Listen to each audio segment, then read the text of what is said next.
Well, welcome to Miami's tampering period and day one of free agency recap, I guess.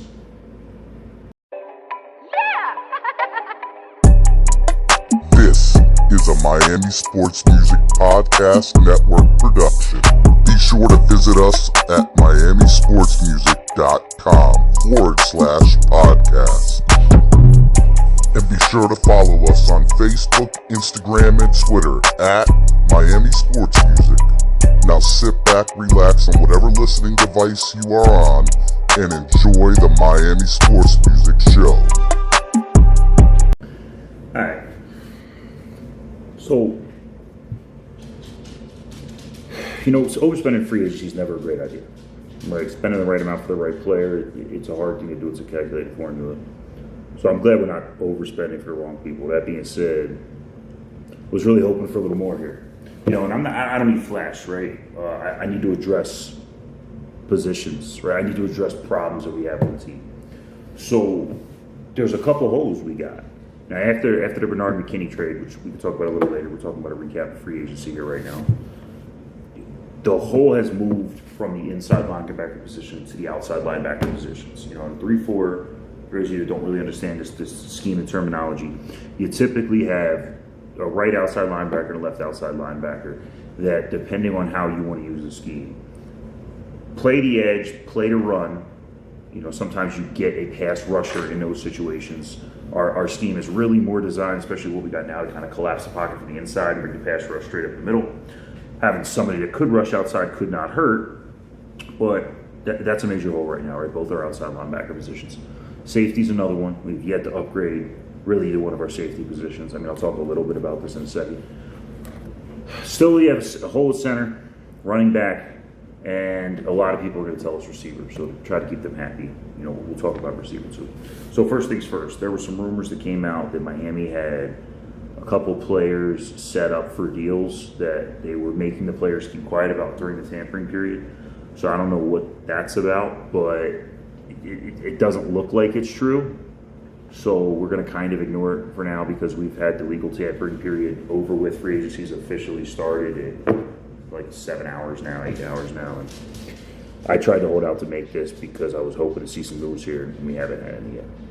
So let's talk about what we got, and then we can talk about a little bit about what we didn't got. So first up, Michael Pilardi, our new punter, came over from Carolina. I don't want to dive too much into this, but having a good punter is important, especially when you're behind in games and you don't want to give up field position. Matt Hawk has been a really good punter for us for a couple of years. So it's kind of hard to compare punters against each other because they're put on the field in such different situations. All in all, what you need to know about Pilardi is don't panic. He's a solid guy. He's going to put us where we need to be on the field. However, the one thing, and I'm sorry, I'm reading news over here. Damn, I don't want to hold up the whole video. I was getting some news about Le'Veon Bell is apparently working on a contract right now. Who cares? So my question with Pilardi is, one of the things we've shown on the floor is that we love to run whatever you want to call them, trick plays, gadget plays, however you want to say it, especially on short yardage, fourth down situations when we bring on the punt team. Probably a perfect example of this would be Clayton Federer this year against the Raiders. If you go back and watch that punt that we ran, it was actually a crazy play. I remember watching. I remember pointing out there was a big gap right over the right guard. And before the play actually happened, I'm screaming, pointing out the gap, going fake it, running.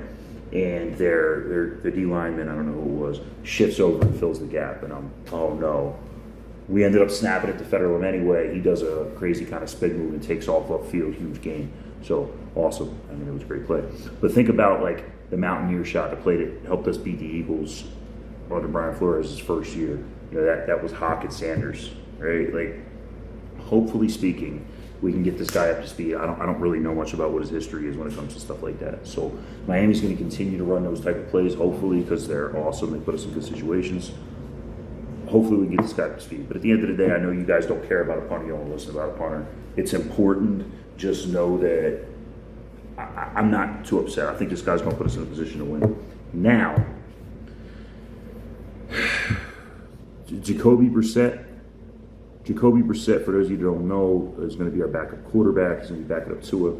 Brissett is an interesting guy. I remember his first game, and I actually saw him get some time on the field. I want to say it was 2015 or maybe it was 2016 when Brady was suspended for those first 4 games of the season in New England. Jimmy Garoppolo started. Jimmy Garoppolo got hurt. Brissett came on the field. Brissett's had some time with the Colts. He's a backup quarterback. At the end of the day, he's a little more athletic. He can make some plays with his legs. He's got a stronger arm. He's not the most accurate in the world. He's not the most comfortable in the pocket. Are there worse backup quarterbacks we could have? 1,000%. This guy started games. He's won games.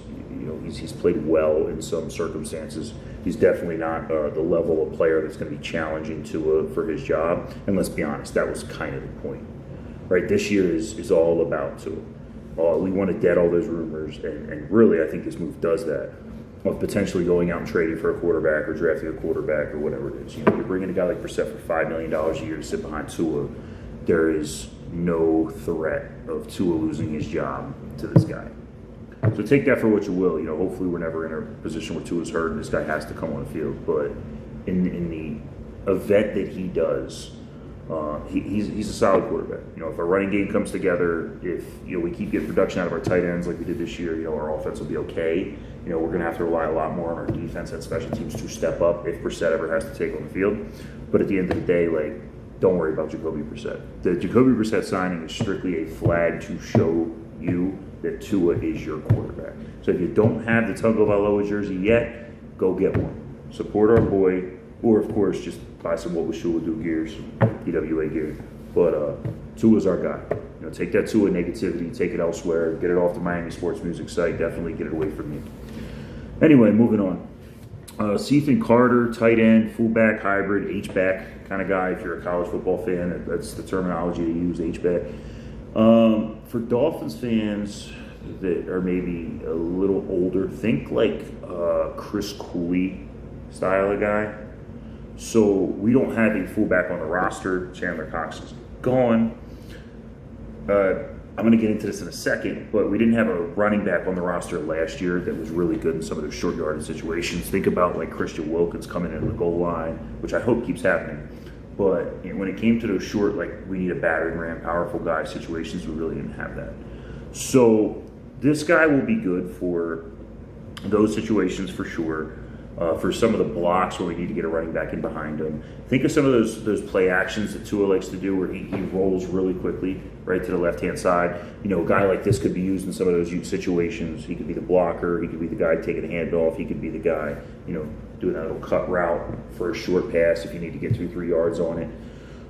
Nothing special, right? We're not breaking the bank here. We're not out buying his jersey. He's not going to make the Pro Bowl or anything crazy like that, right? But a solid addition in a spot where we really didn't have anything, let alone depth.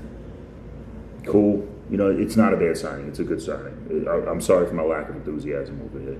I'll explain my real lack of enthusiasm in a second. So that's Carter. I'm going to skip Malcolm Brown for a second. We're going to come back to Malcolm Brown. So Justin Coleman. Justin Coleman is a corner. He's been in the league a couple of years. He most recently played with the Lions. Coleman is not a bad player. He's not a great player. He's not going to challenge Noah or, of course, X or Byron Jones or any of these guys for a starting job, right? Another nickel guy, dime guy, guy that'll come in, when we're taking players off the field. I'm interested to see if, maybe if he excels in the slot, maybe we give Noah some more snaps at free safety. You guys have heard my picks already, right? I'm over both our safeties. One of them upgraded, and we're going to get to the safety spot here in a little bit. But, again, Coleman, think of almost what Nick Needham was this year. Nick Needham's on an RFA, so there's a chance we have Nick Needham back. But it'll be cheap anyway. But Needham wasn't exactly a star. He played well his rookie year for what it was. Let's face it, Nick Needham isn't breaking the bank with any crazy contracts either. So keep it moving. We're looking at Adam Butler. Now this was an interesting one to me. So Butler is a big boy defensive tackle.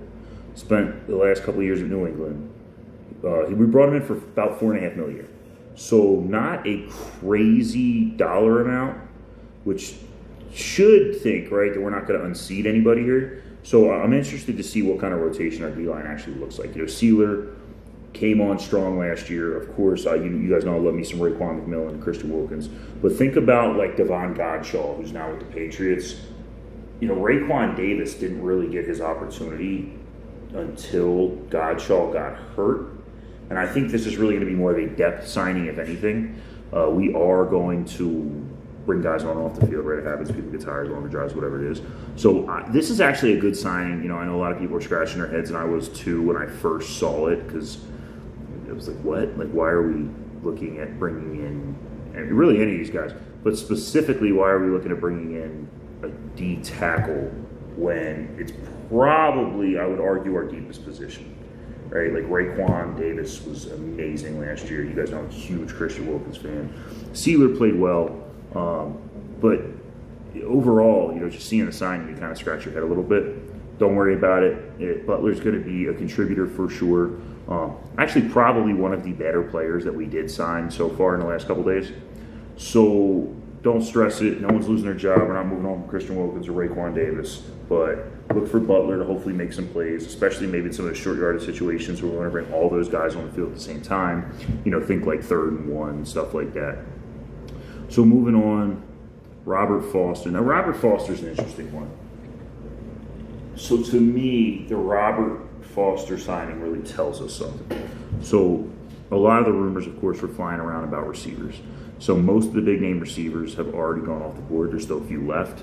Allen Robinson got tagged, so he's still there. Curtis Samuel just signed with the Washington. Again, I'm calling them Redskins until they come up with a name. Once you guys come up with a name, I'll call you that. Just a lot of the bigger name receivers. Will Fuller's still out there. Juju Smith-Schuster's still out there. The most ridiculous name in football. So to me, the Robert Foster signing was kind of strange because there was a lot of reports coming out saying that we were going to pay a receiver big money. This is really more in my brain right now about what the draft looks like because of these moves.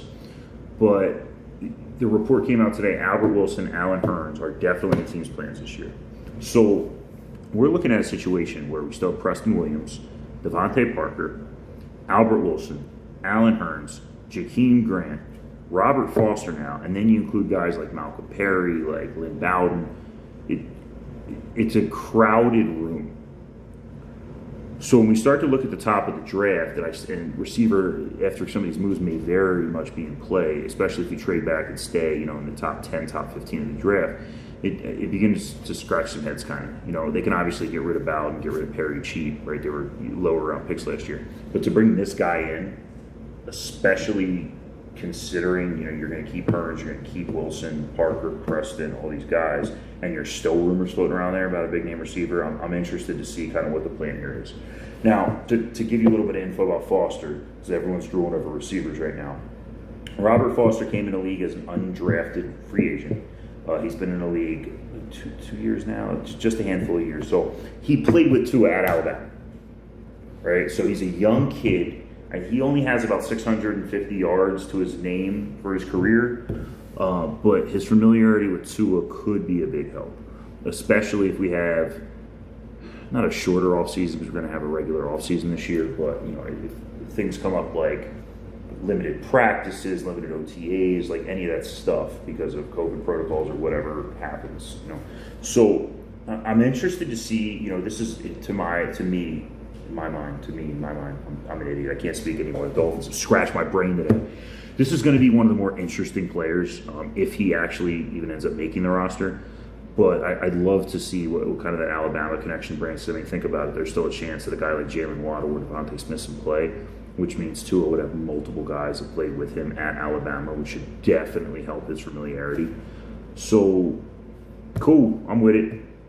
I'm still kind of curious if some money's going to get thrown at a guy like Will Fuller or Juju Smith-Schuster. Mainly, I'm curious about those things, not because I'm in love really with either of those players. I think Juju may be a little overrated. Will Fuller is great when he's on the field, but he's always banged up, which is the same thing you can say about Devontae Parker or Preston Williams. So I'm not really sure if I'm even thrilled if we throw some money at those dudes. But again, I'm more upbeat about the draft potentially if we sign one of these guys. I don't know. We'll see what happens.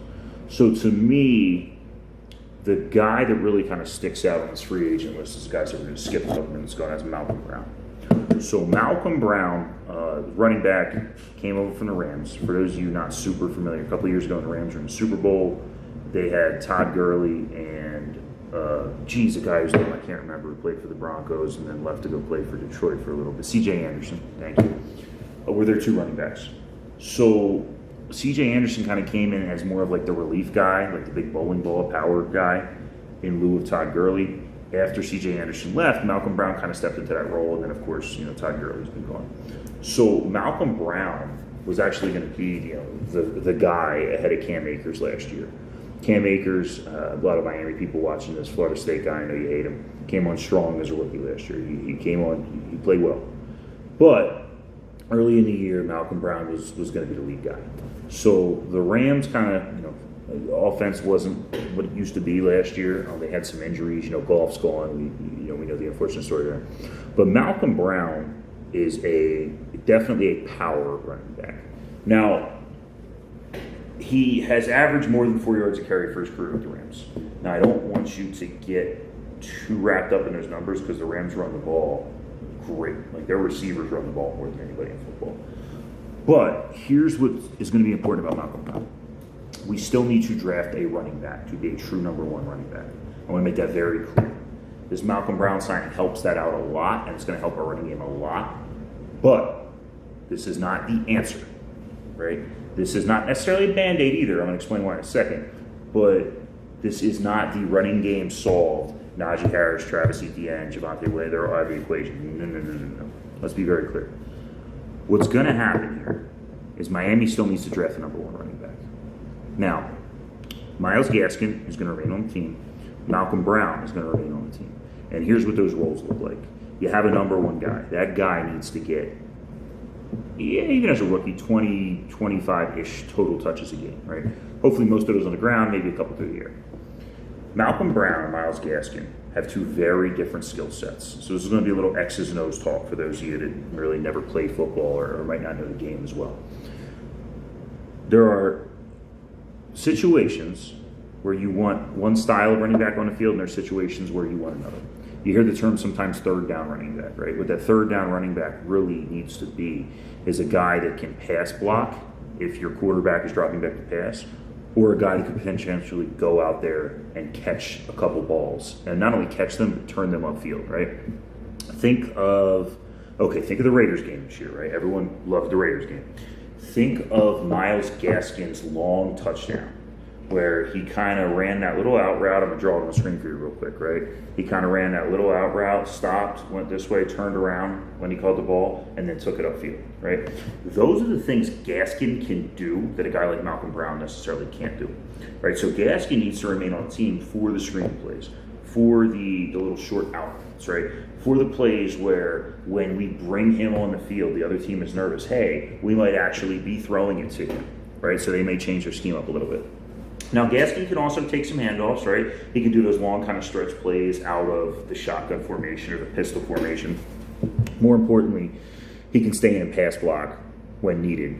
And when we bring a guy like that on the field, teams are going to think, okay, they may be throwing to him. We need to dedicate a player to him, or we need to shift the zones a little bit more, or whatever it is. A guy like Malcolm Brown, not that he can't catch the ball, this is the NFL, right? Anybody can catch the ball. Anybody that reports to the referee.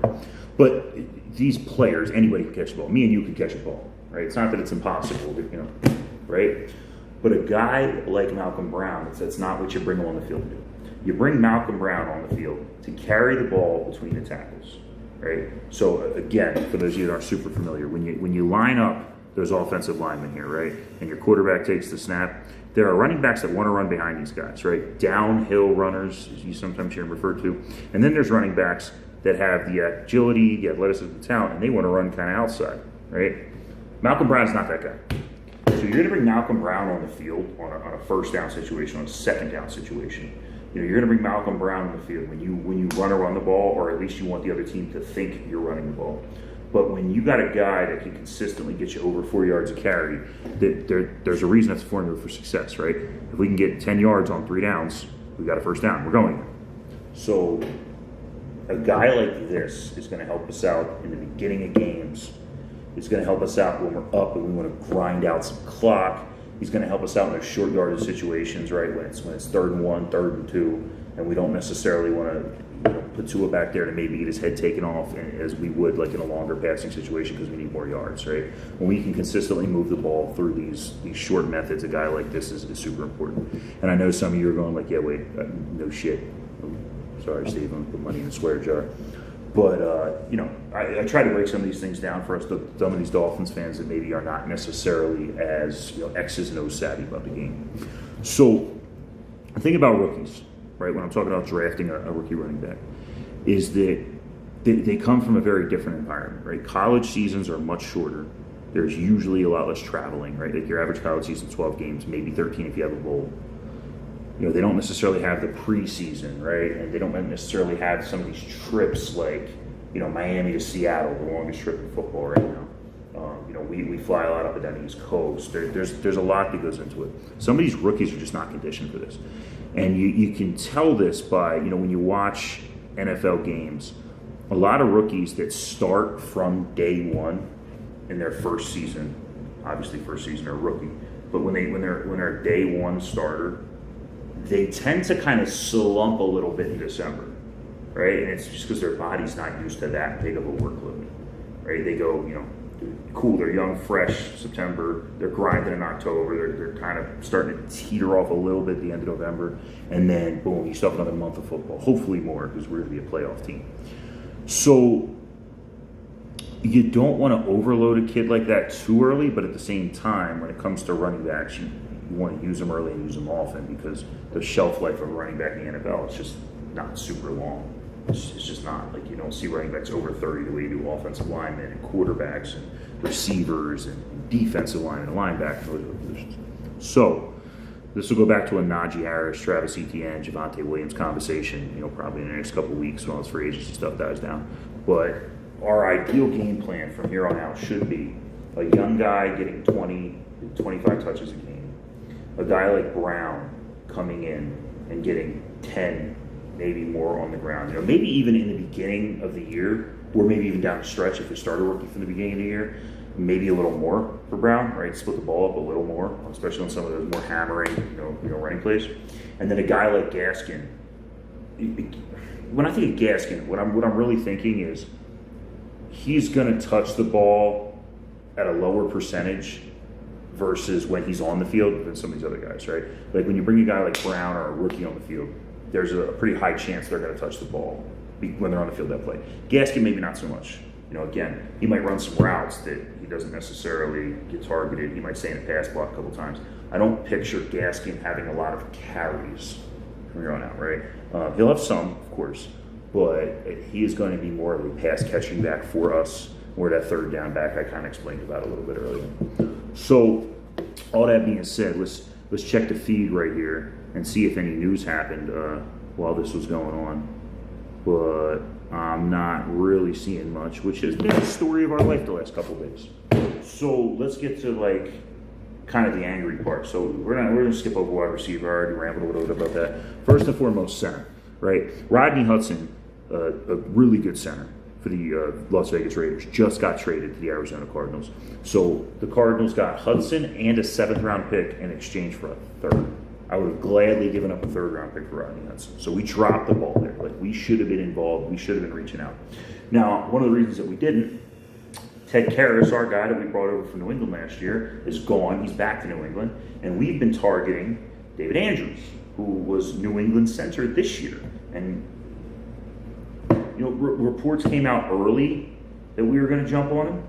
He was probably the best free agent center, with the exception of Alex Mack, but Alex Mack's a little older now. So, I was on board 100%, jump on him, go. Why are we still here? But the tampering period started on Monday. Here we are Wednesday night, and still no David Andrews. So I don't know what is going on here. I don't know what Flores is doing or Greer's doing, and I'm not putting the blame solely on them. But we need to go get this guy. The fact that he's still out there the fact that he has a connection, you know, like this Patriot connection, like he knows what's expected of him. Like, you know, Flores runs the ship very similar to Belichick. The fact that he's still there for anybody to sign, if we don't get our stuff together, like go. Why are we still talking? Go. Get the man. Fly to wherever he's at. You know, the Patriots started their little Belichick thing. You know, Jonnu Smith was spotted in the airport in Boston hours before the tampering period even started. He already knew where he was going. Like, go. Get after it. Marlon Mack, a guy I talked about for a little bit, re-signed in Indy. So, you know, we got Malcolm Brown at the running back position. Our safety position, I'm really confused what we're doing. There was a couple good safeties out there. You know, John Johnson particularly went and signed a deal in Cleveland. He would have been an absolute monster. Like, we could have added him with Byron Jones and our boy X, right? Like, he could have been that strong safety I've been asking about for weeks now. Like, who's going to cover these tight ends? It was him, right? But whatever, it's a little late on that. So look, at the end of the day, we gotta get moving here. It's not about how you start, it's about how you finish, right? Like, we need to go address the center position, or that's what we're going to be doing in the draft. You know, this receiver position, again, I haven't thought of it as big a need as some of these other people, but if we're going to fix it, let's go fix it, right? And hey, Foster, awesome, right? But come on, like, if you're going to get Will Fuller, if you're going to get Juju, so be it. Kenny Golladay is still technically out there, although all indications are that he's going to sign with the Giants. And strangely enough, there were some reports that came out today about like some of the assistant coaches that have worked with him that are now coordinators are like, nah, like I don't want to work with that guy anymore. Apparently, he's leaving Detroit on a very weird note. I don't know. Like, after this free agency period, our draft, in my mind, right now, I'm still a key component of trading back. But like Micah Parsons may be off the board.